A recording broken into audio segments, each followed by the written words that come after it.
Nigel's Canvas, and today we have a very special guest. This is somebody that I've known for probably over 10 plus years now at this point. Somebody that's very close to me, literally family. But today, the conversation is going to be a bit different. I'm going to let her introduce herself, but first, I want to say this is somebody who is not only just really intelligent, but somebody who has done something that not a lot of people in our community have done. We're going to talk about navigating multiple degrees. We're going to be talking about working in specific fields, and we're going to talk about when you're the only person, how to navigate that, and bringing other people, lifting as you climb. So Dr. Rock, we'd love for you to introduce yourself, tell the people who you are, a little bit about yourself, and then maybe we'll jump into some questions. Awesome. Well, it's a pleasure to be here. You're like a brother to me, and so it's an honor when you agreed to let me on the show because I know I'm not in your field, but I'm happy to speak on the things. My name is Dr. Raquel Shore Jackson. I am a STEM professional working in the fields of really the military now, but a lot of my profession is in biology. I'm a biologist by training, but I've leveraged that skill set into now working in pharmaceutical sciences adjacent roles. Now I work as a consultant for, not consultant, but a contractor for the military, and I use my skills in protein sciences to help serve them. Amazing. Let me ask this controversial right off the rip, controversial question. I see a lot of people that start off in science, biology, whether in college or they're kids, and they like that stuff, and they just for whatever reason, they don't always go through with it, like career wise. Is it because of the rigorous education? Is it because of like salaries? Like, first, I'm sure maybe you as a kid, first, I don't know, as a kid, did you like that type of stuff? One, and then why? Like, what happens to people over time, with that original passion or interest? I think interests change. For me, I fell in love with science early on. My first experience with science was in first grade. So the Man, school that I went to made it a requirement for us to do science fairs. And so as a requirement, I'm going through the motions and I'm doing it, but what I realized that I was really good at it. I ended up serving on uh, local science fairs, going up to the state fair. So I'm winning these competitions. So I'm winning the school science fair, oh, then going to oh, the local ones, then going to the state ones, and I'm winning these awards. And that transformed into then going into a high school that focused on science and technology. That led me straight into the illustrious Morgan State University, where I majored in biology. And what I didn't realize there, I had one plan of going to get a doctorate in physical therapy because I was a student athlete. It makes the most sense. As a student athlete, I'm going to go straight into sports and help the people like myself who are recovering from injuries. I didn't realize that I had nothing to do with, or nothing that led me to the path of getting a DPT, because you need a ton of hours. You need to be basically perfect. So you have to go in with a 3.7-ish GPA, a bunch of credentials, maybe 80 plus hours of training in occupational therapy and other arenas to even apply. But what I did have was 4 years of research experience, and that's what led me to get a doctorate in pharmaceutical sciences. And so, if it's even remotely interesting to you, I would say take your core classes, major in something generic. So, I wanted to get a doctorate in physical therapy initially, but because I majored in biology, that allowed me to pivot. And so I was able to still find interest in what I wanted to do and really test out different things. So I tried a bunch of different things. I was doing toxicology based research, but I was working in a chemical engineering lab. So very different things, but trying out a lot allowed me to figure out what I like, which was leveraging biology to be able to study the human body. And that's exactly what I ended up being able to do. And if people decide to change, that's okay. Because some people realize, yeah, it might be too hard. Chemistry almost took me out. I failed 3 times. I failed organic chemistry 3 times. And there are a lot of hey. classes I had to retake, especially once you get to that calculus. Calculus almost took me out as well. Yeah. But the core of what I really loved was biology and studying the human body and leveraging that to figure out how we can either make it healthier, how we can find cures for various diseases. And so it's really finding what you're passionate about. But like any field, you have to try out a lot to figure out what you like and what you're good at. And it was a bunch of trial and error, honestly. I can see. Yeah, no, those classes are not easy. Like, and so you go through these classes. What does it mean for you now? Like on the other side, right? You're finished school. Like, it feels like my entire time knowing you, you've been in school. Literally, this is like one I of the have few, been. the few times where you're not in school. Like, how does that feel? Looking, you being on the other side of it, and then does that like kind of hold people back, maybe to pursuing it all the way because they maybe are not fully committed? Being on the other side is wonderful. I have been in school my entire life. Not necessarily by design, but I did kind of take a shortcut. So I majored in biology, and I didn't realize that you did need a master's to get a doctoral degree. And so that was a little secret. My PI at the time, Dr. Kadir Aslan, he's the first person, my first ever PI, or a primary investigator for a research grant. So basically at academic institutions, the primary person who's writing the grant and acquiring money to do this research gets to choose who's in their lab. He gave me an opportunity my freshman year, and I truly never left. But towards the end, he's like, look, you have two publications, which is rare, and all these years of experience in my lab. Why don't you become a doctor? And I said, sir, I thought I told you when I got here I didn't want to go to medical school. Right. Like, I thought we talked about this. He's like, no, no, no. You can become a doctor in a different area of science, and you don't have to go to medical school. You just become a doctor of philosophy. And it intrigued me. And I was like, okay, well, how do you do that? And he's like, well, basically, you take the GRE and you apply to a bunch of graduate schools. And so that's exactly what I did. I pivoted within 6 months of graduating. So the beginning of my senior year is when I was like, okay, no more DPT. I guess I'll take the GRE and apply to a bunch of graduate schools.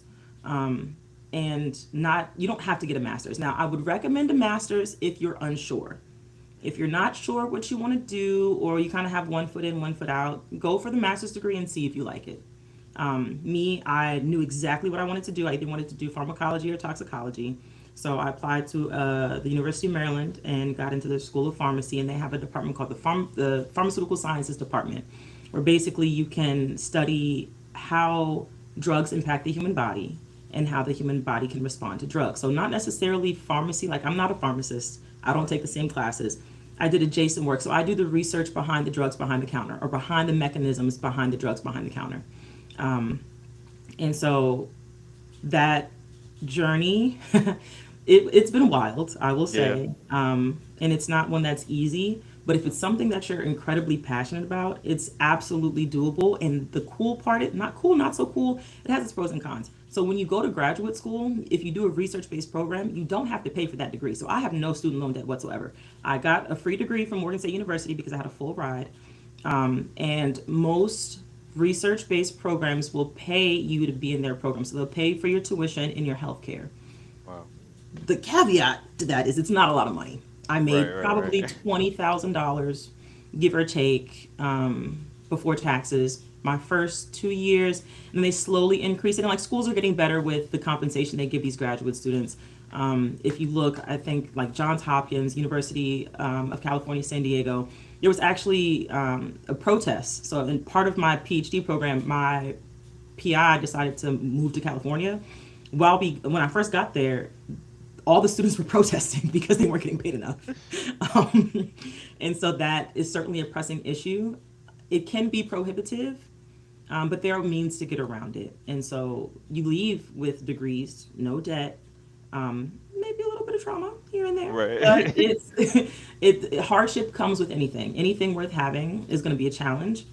But that is not to be a deterrent. That is for you to figure out what version of yourself do you need to be to overcome this obstacle, get the degree, and then figure out the rest later, right? Like just make it through, be your best self, and modify in whatever way you need to get there. Yeah. Yeah. It's definitely a journey, and I even think about there's been certain situations that I've seen in the media that could potentially challenge, individuals like yourself when it comes to like your confidence or even just like now being on the other side.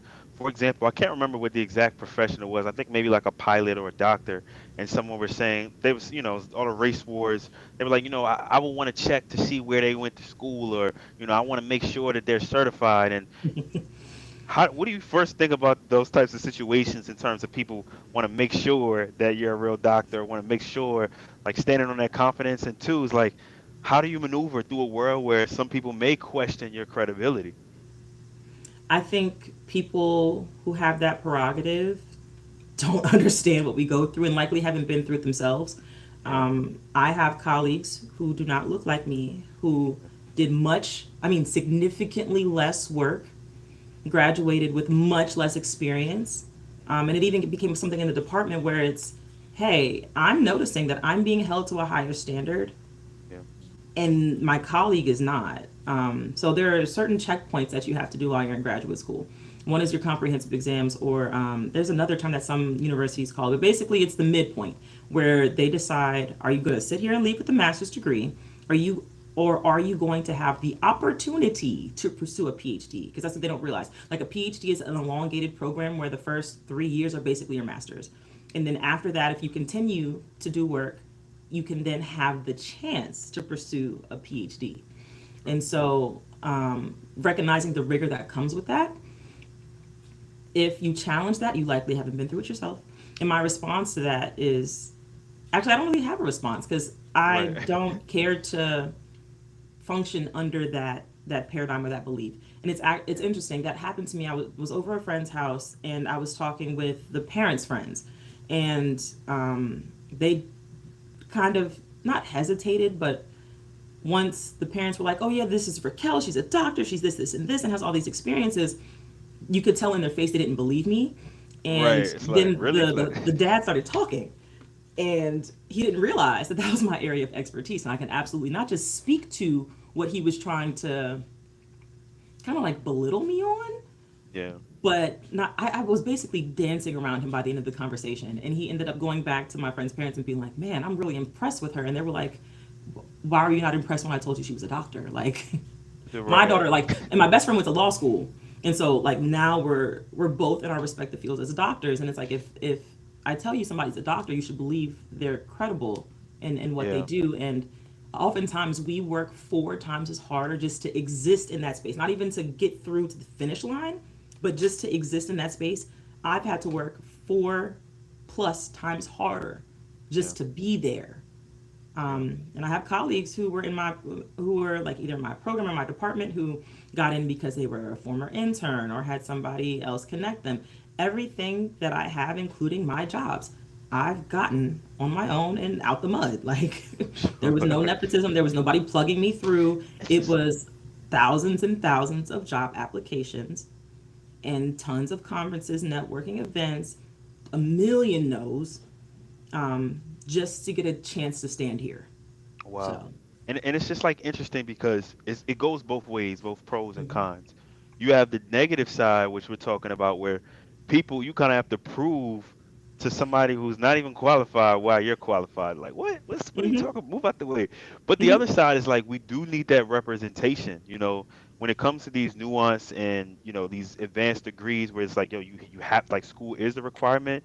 For one, let's talk about the underrepresentation, and then two, let's talk about just the benefits of just having just diverse, whether it's scientists, whether it's doctors, it's people in different medical, like it's crazy. We need that diversity. Can you speak to that a little bit? Absolutely. In my field specifically, so I work in the toxicology-ish realm, but essentially what I do in my role is I do what's called mass spectrometry. I use a very large scale to measure and weigh biomolecules that usually come from a human adjacent model like an organ on a chip or an organoid or a spheroid, which is basically a miniature model of the human body that has been exposed to, insert thing here.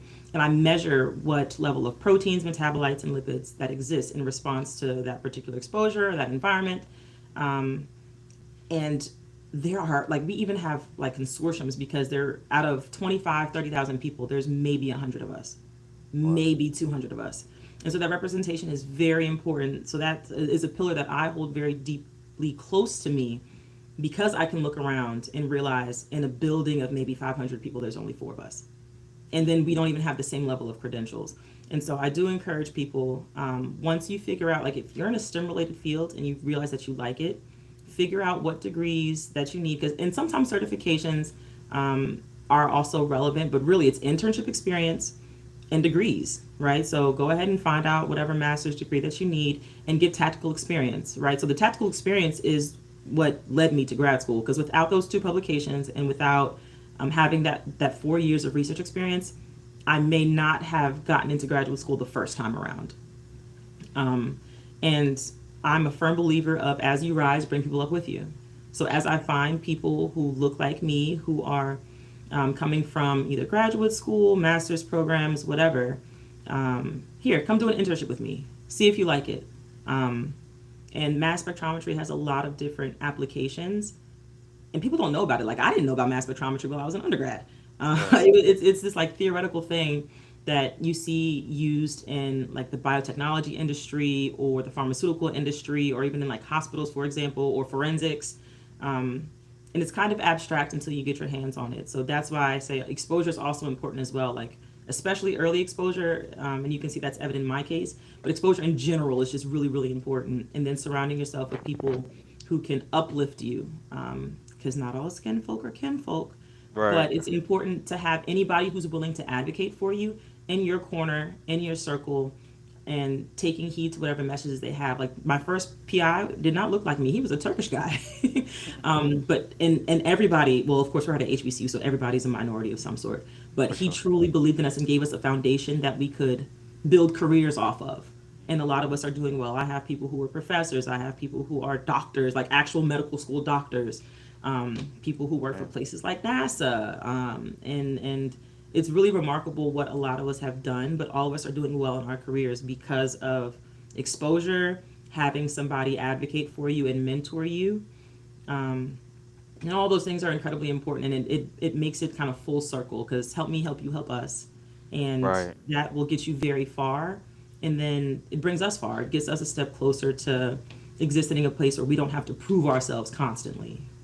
Right. And let's normalize this. And speaking of, right, one, we're both from Maryland, so it's crazy to see when we had the new president come into the office, and now even Hmm. speaking the connections to the military, all the shifts and changes, government jobs, military jobs, really, really just everything government. What does that look like in your career field? Most other careers are kind of like hit. Does that apply to you, or is that more like, yo, we need a lot of people for what you have going on? What I do is highly specialized. And True. so that's why I say once you figure out what you like, get the training that you need, because that'll open the door for you to find whatever position that you're looking for. It's interesting because the job that I have now, I was almost perfectly made for the job. They were looking for somebody with cell culture experience, experience with biology and chemistry, biophysics, and I had all of that. I was a mass Right. spectrometrist in undergrad, and I worked with three-dimensional cell culture models, and I did everything in the lab that you can name from start to finish when it comes to experimental execution and design. So Wow. when they interviewed me, they were like, "Wait, you really did all this like on your own?" And it's like, "Yeah, I had to move my lab from Baltimore to San Diego, and I was the only That's graduate student at the time. Yeah, I did all that work, and I had to set up the lab, not by myself, but I essentially set up the lab by myself, including all the instrumentation and did all the benchmarking. And so it's like you really have to be intentional about what experience that you get. And I'll say in the context of the military, the administration is the administration. What I was told when I first got in is, "Are you okay with things rapidly changing?" And I was like, "Yeah, of course. What do you mean?" And they were like, "No, like, are you one of those people that if you're working on a project, you want to see that project to the finish?" And I'm like, "Of course. I'm a scientist." They're like, "Well, that doesn't happen here. You can do a project and be working on something, and it can be snatched from you because the objectives change." And that's just the reality of the situation. And it's okay. It's life is about constant change and constant movement, and it's going to change with every administration. Unfortunately, but right. unfortunately, but the work is still there, right? Like Yeah. the topic that we focus on may change, but the work doesn't go away. You know what I mean? So it's the ability So to what be I'm hearing flexible is like too. you have that experience and you know what you want to do. You can specialize. You can kind of carve out your lane because there's not that many of you that frankly have the experience that you have. That it's just not a lot. Yeah, that's Yeah. crazy. But it's just Dang. being flexible, right? Like even in any other industry, you just have to know how to be flexible. True. Whether your True. position changes or whatever you're focusing on changes, you learn that as you matriculate of just learning how to be flexible, and that's a part of just being, just having elasticity within your personality and within your career. Now, from the educational standpoint, on average, from somebody like you, they're gonna have to do what we could call it, what, 7 years of school at least, 6 to 8. Total, it was about, if you include undergrad, it's about 8.5. Yeah. Well, okay, 8.5. Wow. Like when you're young, like when you're 18 or like 20, that sounds crazy. But like as you get like further along, it's like, dang, I'm almost there. How did you, or how do you encourage folks to potentially? Because I talked to my younger sister who's in the process with this. how do you deal with like the delayed gratification, right? Where especially all your buddies who maybe came out of undergrad and it's like, yo, they could be, I mean, maybe not now, the economy is rough for most folks, but some years ago when everybody was up, right? Everyone's outside, vacationing, doing different things. Like, Hmm. how do you mentally, emotionally deal with that, throughout this 8-year journey? It's not easy. I can't sit here and say it was a piece of cake because it wasn't. I had to watch good friends and colleagues, finish their 2 years and make six figures, Right. right? And every industry is different, so you kind of have to know what you're getting into as well. Um, but it's knowing how to be patient and staying the course. Like I said, with anything that's worth having in life, you have to work for, and it takes tenacity, it takes discipline, and it takes consistency. And the work ethic is going to, that's the requirement. Work ethic is the requirement to get in, to stay in, and to finish. And the more focus you on the more focus you are on doing the job and doing the job well, meaning take your courses, learn what you need to learn. In my case, get in the lab, do experiments, get exposure, go to conferences, network, talk to people, know how to present, know how to advocate for yourself, because the same in every field, you have to have the ability to promote yourself, right? You are your own business card. So every conference, even as a first year graduate student, I had business cards with my name on it, with a QR code, with my resume and CV. And people used to joke and laugh at me. And it's like, yeah, yeah, you can laugh all you want to, but now I'm meeting the person who made the Orby trap, and the only people who are in my field know what that means. But like that was really big at the time. Like it Okay. was really really big, It and sounds like important. it puts you in being audacious, puts you in Yeah. rooms that you could never imagine. And so it's just being courageous and being willing to put yourself out there. And it's not easy, but Yeah. you're worth it, right? So it's having that sense of self worth and discipline, and just understanding that something greater for you is coming. Like if I asked my younger self in fresh out of graduate school, no job offers, in San Diego, applying to like 50 or so jobs a day, you know, it's staying the course, because whatever is meant for you will find you, and you will be exactly where you need to be based off of your experience. And I think it's hard to manage that in that time. Yeah. But as long as you're doing what you're supposed to do and being honest with yourself about that, like not saying like, oh yeah, I'm doing all this, I'm applying for jobs and da da da, the the results will show the effort that you put in. Everything will Yeah. show in your work ethic. So it's just being true to the work ethic, the routine, doing what you got to do to get up out of there and get the result that you're looking for. So as long as you have a plan and you can stick to a plan, and like I said, be flexible with the end goal being the ultimate, like this is what I'm working for. Have your why. Matter of fact, that's the answer. Have your why. If you have a why and like, Yeah. I want to make an impact and this is my impact, this is my contribution to the world, it makes it more palatable. Let me say that. Yeah. It's just something special about like staying committed to a goal in a day and age where like you can look at like our parents' generation or the older folks, they would stay at companies, it's more normal, like 30, 40, 50 years. But our generation, social media, is like we wired to be quick, but you're in a Hmm. career and a trajectory where you can't really just get fidgety and scratch a quick itch. You know what I mean? You Yeah, got to yeah. just stay the course, or otherwise it would delay you. Like Hmm. that's really powerful because most of us, I mean, one, it's like an intelligence standpoint in college, but I think just emotionally, I know I would just want to change. Like after 2 years, I'm just like let's do something different. But different to your point can come at the finish line because now it can look like a lot of different things. I'm sure. Yeah.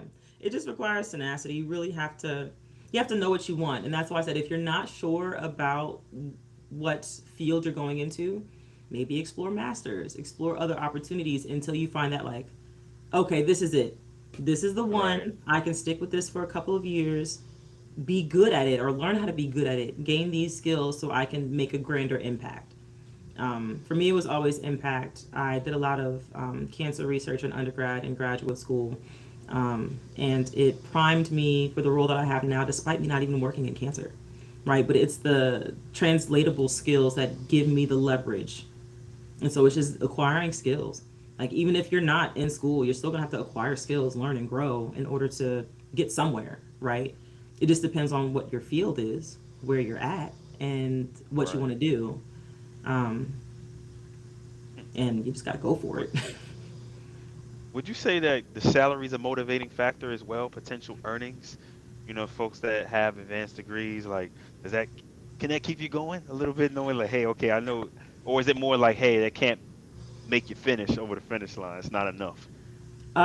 It's multifaceted. Absolutely, the money makes a difference because Okay. when I was applying even to undergrad, my parents sat me down with, it was a book that was about this thick, and they said make a list of 5 careers that you think you want to go into and write down the salaries next to those careers. And I did that, and that's when I was looking at like the doctor of physical therapy, and the average they were making maybe at the time was like, this was many years ago, so I'd say let's say 145 to 175. That was the top hiring or most earning degree that was available in that book at the time. So of course that's why I chose it, because they're like, well, what kind of lifestyle do you want? Right. So And you I did knew the like, same okay, thing let's go with big. right. I did the same thing with graduate school. Um, and the numbers are going to fudge and they're going to move around a little bit. And there's always going to be a delta depending on what industry. So there are colleagues that I have that will absolutely make more money than me because they're in the industry, which is like big pharma. So Right. people working for Pfizer, Genentech, Thermo Fisher, the big names in science. Alternatively, you can work for government. So I'm a contractor in the government.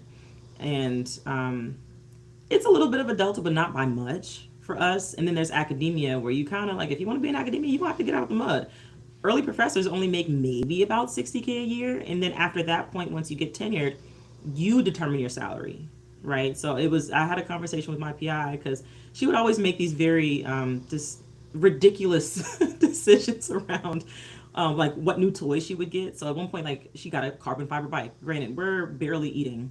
And she's like, "Yeah, I just bought this brand new bike," or I got this Indonesian side table made that was hand carved and it's going to be here in 4 months. And we're just like, Okay. I'm going to have air for dinner. Like, I'm going to have sleep Sleep for for dinner. dinner. Yeah, I'm going to have sleep for dinner. Um, and so, like, in all of the industries, there's a way to maximize your money. But I think that's something you need to look at before you make a decision. Like, of course, follow your passion, do what you're good at, blah, blah, blah, blah, blah. But at the end of the day, you also need to be cognizant of what lifestyle do you want and what's going to pay for that lifestyle. Because as long as your lifestyle can pay for whatever passion, make that money. Just make some money, especially in today's day and age where inflation is incredibly high. The cost of Crazy. living is higher than it's ever been, and the cost of everything is higher than it's ever been. I would love to say just focus on your passion, but I'm not trying to have people out here broke. So Right. find that alignment between what you like, what you're good at, and what your passion is. And I think the Japanese call that ikigai. Find something that, or that's something around that concept. Find something that you're good at that can make you enough money that it fuels you to keep going, but it doesn't have you having sleep for dinner, or struggling out there. You know what I mean? Yeah, and it's tough because it's like there's a big debate, and it may not apply as much to your field. Your field's probably one of the few fields that are kind of safe from this argument. But there's a big debate now. It's like, yo, is college even worth it at these prices that these universities want? And for most fields, it's like it could go either way. You could argue Right. either way. But Mm-hmm. your profession is one of the few where it's like actually it's I don't there's no other way around it, which Yeah. is good. It's like even if you are paying, you at least are getting a big return. But let me ask this question as we wind down. If you graduate, become a doctor, you specialize, are you guaranteed that I know there's no guarantees in life, but are you guaranteed to get a job or you still have to, continue to network and some people could get left behind if they're not doing certain things, which is super scary. I think I can answer that question. So one, I agree. Not everybody needs a college degree, but if you're in a STEM field or in like architecture, engineering, law, business, whatever, get that degree because you need it. For sure. Um, I think you get out of the degree what you put in. So absolutely do the of course do the bare minimum. Go to class, get good grades. In my case, go to lab, get the experiences. What what makes the difference is you putting yourself out there when you go to these conferences. So yeah, go do your poster presentation or your oral presentation. But in between that, go to other people's posters. Go to the oral sessions that are happening so that you can give your business card out. Literally just go up and talk to people. If you see somebody that's a CEO, a VP, whatever, or even somebody's in a sales role, Just talk to people, get to know people, and start keeping up with them on places like LinkedIn, or follow and say, "Hey, I saw you at this conference. It was a pleasure to meet you. I would love to stay connected." Or have a what I used to do is do like an informal interview. "Hey, I really loved hearing about what you did at this conference. Would you mind sitting down for like 10 or 15 minutes to tell me a little bit more about how you got there?" Um, and that'll give you a good idea of how what you might want to do. It'll open your mind up to what opportunities are out there. It's not guaranteed for you to get a job. Some people are lucky, right? Some people are lucky. They apply, they get the job. Cool, wonderful. That wasn't me. I had to take a lot of rejections. I ended up going 6 months without a job after I graduated, and it made no sense. I was in San Diego, one of the largest biotech hubs in the country for my field and what I do, and I was coming from a very prestigious lab. I could not understand why I could not get a job, especially in San Diego. And then the couple job offers that I did get were postdocs. And one thing I told myself, I was not doing a postdoc because I had too much knowledge. I had too much skills, I have too many skills to be settling for a postdoc. And I'm glad that I didn't, because it put me in a position where I could argue and bargain for more money when it came to me getting these other positions. So my first job was Johns Hopkins. That was right under 100K. But I was able to easily bargain for more than that with my second opportunity, which is where I'm at now, because I had the experience and I didn't settle for a postdoc. So you have to really, really be comfortable with being uncomfortable. Put yourself out there, talk to people, network in all industries that are relevant to your field, and then use that as opportunities to identify what you want to do, and stay in touch. Yeah. Stay in touch on LinkedIn. Abuse LinkedIn.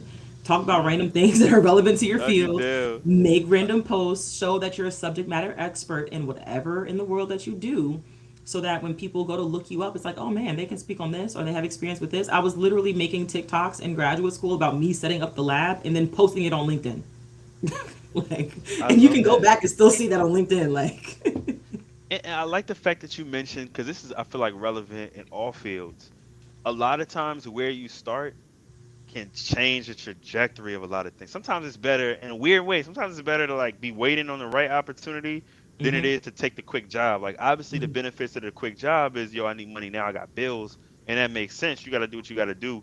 But a lot of times it's kind of like relationships or anything. People mm-hmm, judge you like, yo, where were you just at? Like, nah, we can't give you the 100K because you was just making 50 or 60. Like that don't make mm-hmm, sense to us. Like we mm-hmm, gonna keep you around that same ballpark.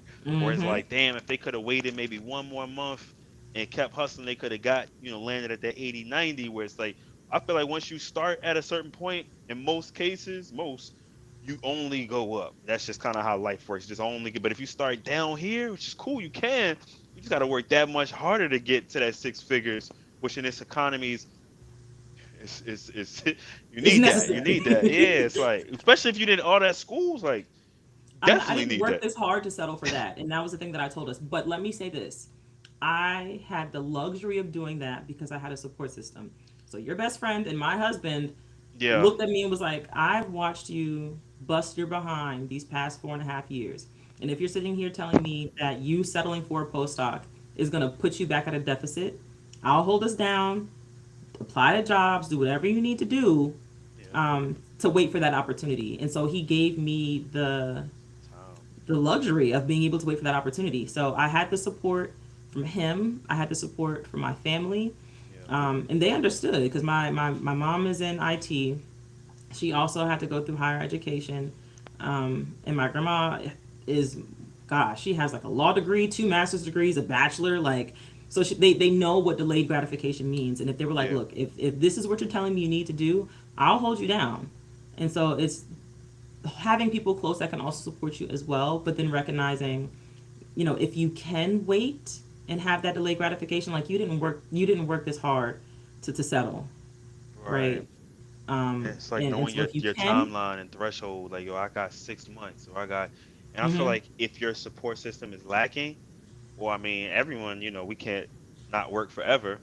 mm-hmm, You have to be even more intentional because like, look, I can't be sitting around for years or for months mm-hmm, or whatever the case is because you do got bills. So it's like, and I think that goes for most degrees. Like the thing that I hate, especially now, I'm like, I hate to see folks graduate and not have something either lined up. Like I just like past 6 to 8 months, my heart starts to tear a little bit when I see folks that I know are really smart, really educated, and is still going through, and it's not always them, it's always, of course, different things you can do. It's just like, this is the reality. That's the average time. But it's like, damn, like that's, but if we look back 20, 30 years from now, it'll just be a story. So it's just different Yeah. perspectives, you know? Yeah.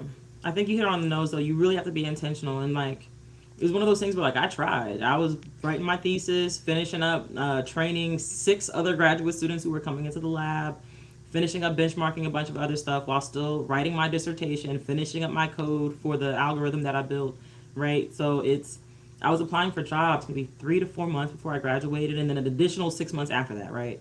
So I Yeah. look back and it's like there's no way I could have known to start a year before. And even then, I was still lining myself up. Every conference I went to, I'm handing out my business cards, connecting with Yeah. people on LinkedIn, still applying to jobs early, trying to solidify stuff. Um, you just have to really, really be intentional with what you want out of that first step. Because sometimes everything falls in place after that, right? Like opportunities can come around. Oh, hey, somebody's doing this opportunity. I think you'd be a really good fit for it. But one piece of advice that my mom always gave me was like, employed people are more attractive for hiring. So it's like, it's that balance of waiting for that opportunity, but don't be so arrogant that you're denying good opportunities Right. because you're looking for that big ticket. So okay, Because yeah, the other, I have to it, sell it it, first to get the good job, but employed people are more attractive for hiring. and then it's weird. It's kind of just the matrix of life. This goes with a lot of other things too. The longer you're unemployed, it's like you become undesirable for jobs because they're like, well, if you're unemployed this long, like why? Like, you Right, know right. what? Like if you're so good at what you do, how can you be so unemployed? Right, exactly. So it's like, damn. It's like you don't even know what's going on in my life, bro. Like, why are you being so hard on me? And then you have to It's explain tough. that, right? So you get the interview, and they're like, "So what is this about?" And so one piece of advice that I was told that absolutely works is find some kind of side hustle that's adjacent to what you want to do, Yeah. that you can Leverage. continuously work on while you're unemployed, so it doesn't look like you're unemployed. So I on my resume I have a position on there where I'm a grant manager or like basically where I apply for grants for this nonprofit organization, which is a transferable skill because in order to do research you need to write grants and that's exactly what I do now, right? Like I'm writing maybe 2 to 3 grants per month to get funding for the lab for us to do experiments and projects. So it's like plus on top of that, those 6 months I was unemployed, I was doing LinkedIn learning courses. I was getting certifications relevant to my Right. field. I got certifications in AI. I got certifications in biotechnology, certifications in programming and code. So I'm familiar with Linux, C++, Python on top of R, right? And then I'm having little projects on my GitHub so that people can go in and see, like, nah, I'm not just sitting here being idle. Although Right. it looks like a Working. gap, I'm still being a grant writer and a grant manager. I'm still seeking other learning opportunities. Um, and so I was able to say that and have like that leverage, and then the skills that I already have that are relevant to the job speak for themselves. You know what I mean? Hmm. That's a good point. Continue to work while you wait, be more Mm-hmm. educated. And Mm-hmm. I like how your job, not only was it connected, you also potentially could introduce contacts as well. I feel like that's another shortcut to cut down your job search experience. If you can It's come not to the what you know; interviews, it's who you yeah, know.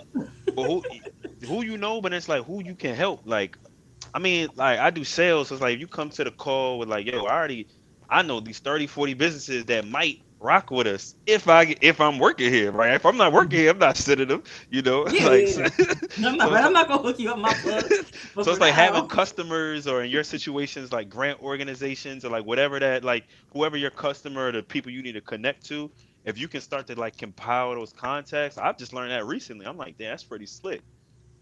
it is. It's truly everything. Everything is connected, and the more that you leverage that to your benefit, sometimes the faster you can navigate what seems like at the time, like a difficult time, like a challenge, right? So you're Right. having a hard time trying to apply for jobs or get the job that you want.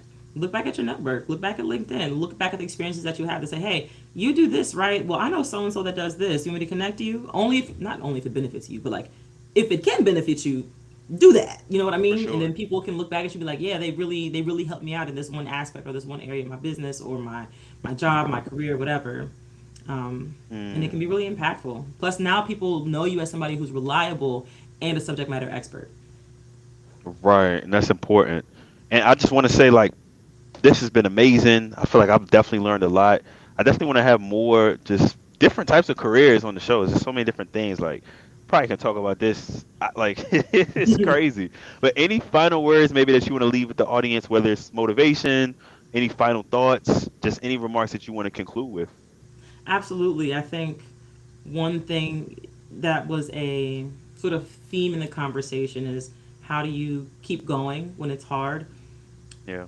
Be audacious and be just aggressive with betting on yourself. You are your best asset, and the more that you invest in your best asset, the more you can make from those assets. So your assets can make more assets. And then network, talk to people. It's okay to be uncomfortable and be comfortable with being uncomfortable.